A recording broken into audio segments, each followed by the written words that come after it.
In Exodus chapter 7 to 12, we learn about the plagues that befell Egypt when God was dealing with them. Let my people go. And all of it is there in all of its wonder and power. And if you haven't read that section of the Bible, you really need to pause this video, make some coffee, go sit down and read it. It is awe-inspiring and amazing how incredible our God is. But to my point, today, what I want to do is share with you just some uplifting proof from the world, historically, archaeologically, that proves these things happened. Not that we need proof, because we believe the Bible as the ultimate authority, but yet people like to argue. So they found the Ipuwer Papyrus, Ipuwer Papyrus, 1400 BC. And the Ipuwer Papyrus directly confirms the Bible on the plagues that befell Egypt. And I'm going to give you some examples from both so that you can see it for yourself. It's really quite exciting. In Exodus, written by Moses, all the waters of the river were turned to blood. 7 verse 20.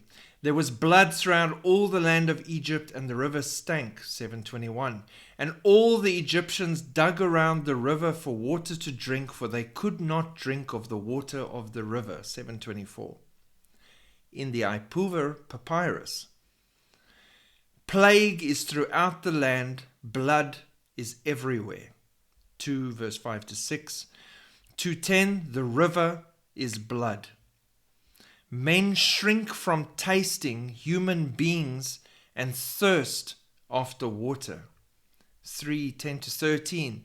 That is our water, that is our happiness. What shall we do in respect thereof?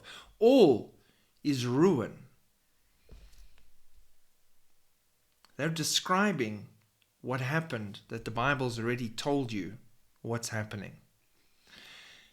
In the Bible, chapter 9, and the fire ran along the ground. There was hail and fire mingled with hail, very grievous. And the hail smote every herb of the field and broke every tree of the field. And the flax and the barley was smitten, for the barley was in season and flax was ripe. But the wheat and the rye were not smitten, for they were not grown up. There remained no green thing in the trees or in the herbs of the fields throughout the land of Egypt. Chapter 9. Now you go to the Ipuwer Papyrus. Forsooth, gates, columns, and walls are consumed by fire. Forsooth, that has perished, which was yesterday seen. The land is left over to its weariness, like the cutting of flax. Forsooth, grain has perished on every side. Lower Egypt weeps. The entire palace is without its revenues. To it belong by right wheat and barley, geese and fish. Then in the Bible again, it mentions the hand of the Lord is upon thy cattle which is in the field, and there shall be a very grievous sickness. Gather thy cattle and all that thou hast in the field. And he that did not fear the word of the Lord left his servants and cattle in the field. Ipuwer Papyrus. All animals, their hearts weep, the cattle moan. Behold, cattle are left to stray. There is none to gather them together. Each man fetches for himself those that are branded with his name. The Bible, there was a thick darkness in all the land of Egypt. Ipuwer Papyrus, the land is without light. Bible, and it came to pass that at midnight the Lord smote all the firstborn in the land of Egypt, and the firstborn of Pharaoh that sat on his throne, to the firstborn of the captive that was in the prison. There was not a house where there was not one dead. There was a great cry in all of Egypt. Ipuwer Papyrus. He who places his brother in the ground is everywhere.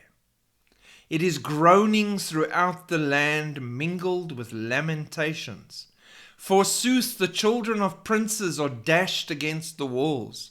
Forsooth, the children of princes are cast out in the streets.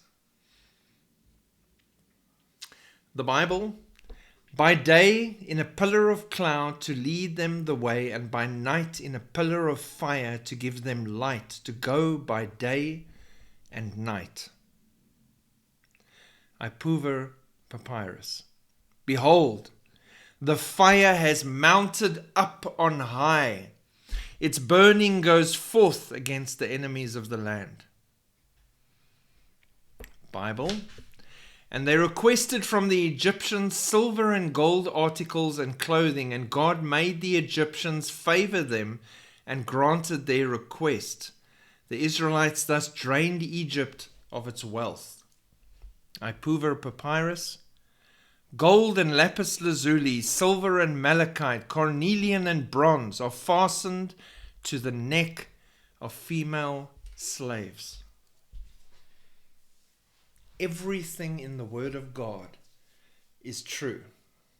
And if man just stops being arrogant and trying really hard to turn people away from the truth and say it's not true, and we actually look at the facts, historic, incontrovertible facts, archaeological facts, papyrus from other cultures that confirm the words of the Bible, they'll realize it's all true.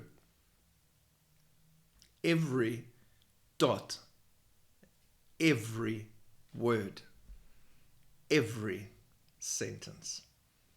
It's all divinely inspired and historically true.